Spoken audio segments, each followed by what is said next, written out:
వేదిక పైన వేదిక ముందునున్న సోదరి సోదరులందరికీ నమస్కారాలు.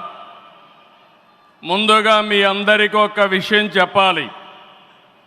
గతంలో మోడీ గారిని ఎప్పుడు కలిసినా చాలా ఆహ్లాదకరంగా ఉండేవారు.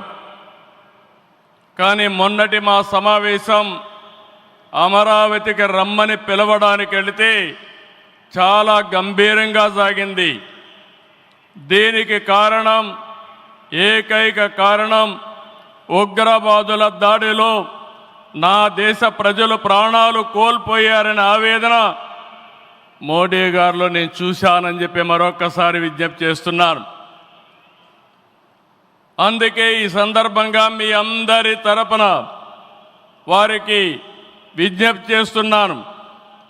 ఉగ్రవాదాన్ని అణిచివేయడానికి ప్రధాని మోడీ గారికి కేంద్ర ప్రభుత్వం తీసుకునే ప్రతి చర్యకు మేము అండగా ఉంటామని ప్రతిజ్ఞ చేస్తున్నాం. मोदी जी, हम आपके साथ हैं. आंध्र प्रदेश के 5 करोड़ लोग आपके साथ हैं. पूरा देश आपके साथ हैं. ఒకసారి గట్టిగా చెప్పండి, వందే మాతరం, వందే మాతరం. నేను వందే అంటే మాత్రం అని గట్టిగా చెప్పాలి. వందే వందే వందే. భారత్ మాతాకి, భారత్ మాతాకి, భారత్ మాతాకి. ఈరోజు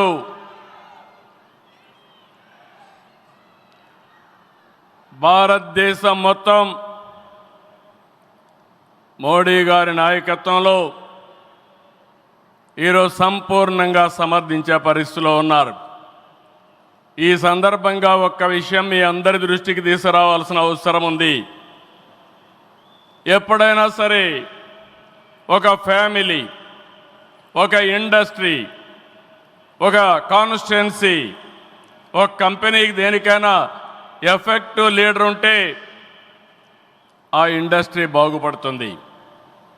today I'm proudly saying, right time, right leader for the nation, that is Narendra Modi ji. Very strong leader, balanced leader. ప్రపంచం మొత్తం all over the world people are accepting his leadership. That is the greatness of Narendra Modi ji. All these things, all of us have to understand. Modi ji became Prime Minister in 2014. India was ranked 10th in the world economy. Modi ji has brought the country from 10th place to 5th place in his 11 years rule. According to IMF, our country is expected to surpass Japan and reach 4th place this year. It will also surpass Germany and reach 3rd place by 2027. Now, 2047, through Vikasit Bharat, our Prime Minister is planning to make India number 1 or 2. That is possible only with Narendra Modi ji.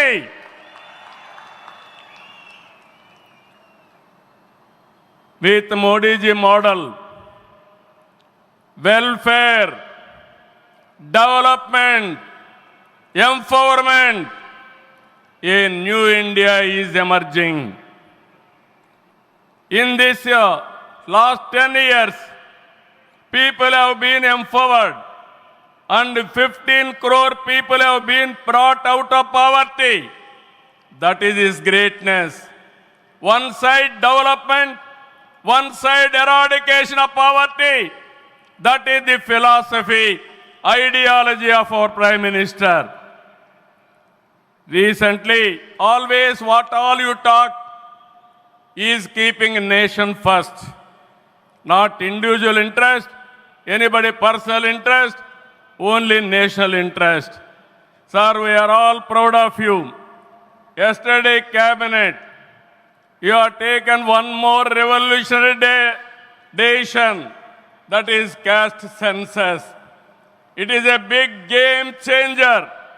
I am confident you wanted to help the poorest of the poor, and also you want to bridge the gap between haves and have-nots. It is all possible only with you, with your public policies. I am very happy by announcing this. India is safe. India will become developed nation under his leadership. ఈ సందర్భంగా ఇక్కడికి వచ్చినప్పుడు మనందరం గుర్తుపెట్టుకోవాల్సింది 2024 ఎన్నికల్లో మీరందరూ ఓట్లు వేశారు. నరేంద్ర మోడీ గారి పైన ఉండే నమ్మకం, తెలుగుదేశం, జనసేన, నేను, పవన్ కళ్యాణ్ గారు కలిసి పనిచేసి రాష్ట్రం మొత్తం తిరగబడింది. 94% హిట్ రేట్ వచ్చే పరిస్థితి వచ్చింది. ఆర్థిక వ్యవస్థ అగమ్యగోచరం, ఏం చేయాలనో తెలియని పరిస్థితి. నేను 4వ ముఖ్యమంత్రి, కానీ ఎటు చూసినా ఆఘాతమే. అలాంటి సందర్భంలో వెంటిలేటర్ పైనున్న ఆర్థిక వ్యవస్థకి కేంద్రం, వ్యక్తిగతంగా నరేంద్ర మోడీ గారు ఆక్సిజన్ ఇచ్చారు. ఇప్పుడిప్పుడే రికవర్ అవుతున్నాం, వెంటిలేటర్ నుంచి బయట వచ్చాం. ఇంకా కొన్ని రోజులు సహకారం వస్తే ఒక బలమైన ఆర్థిక వ్యవస్థగా ఆంధ్రప్రదేశ్ని రూపకల్పన చేస్తామని హామీ ఇస్తున్నాం. 2014 రాజధాని లేని పరిస్థితిలో మనం పాలన ప్రారంభించాం. విభజన వల్ల ఉన్న రాజధాని తెలంగాణకి వెళ్ళినప్పుడు మనం రాజధాని లేకుండా బయట వచ్చాం. అమరలింగేశ్వర స్వామి ఆలయం కొలువైన పుణ్యభూమిగా, శాతవాహనుల రాజధానిగా, బౌద్ధుల ఆత్మహత్య కేంద్రంగా, కృష్ణమ్మ తీరాన విరసిల్లిన అమరావతిని రాజధానిగా ఎంపిక చేసుకున్నాం. అమరావతి కేవలం ఒక నగరం కాదు, 5 కోట్ల ప్రజల సెంటిమెంట్. ప్రజల ఆత్మ గౌరవానికి, ఆత్మవిశ్వాసానికి, ఆశలకు, ఆకాంక్షలకు ప్రతిరూపం. ప్రపంచంలో ఎక్కడా లేని విధంగా 29,000 ఎకరాలు, 29,000 మంది రైతులు, 34,000 ఎకరాలు భూమి రాజధానికి ల్యాండ్ పోలింగ్ కింద ఇచ్చారంటే ఒక భారతదేశానికే కాదు, ప్రపంచానికే ఇది ఒక చరిత్ర.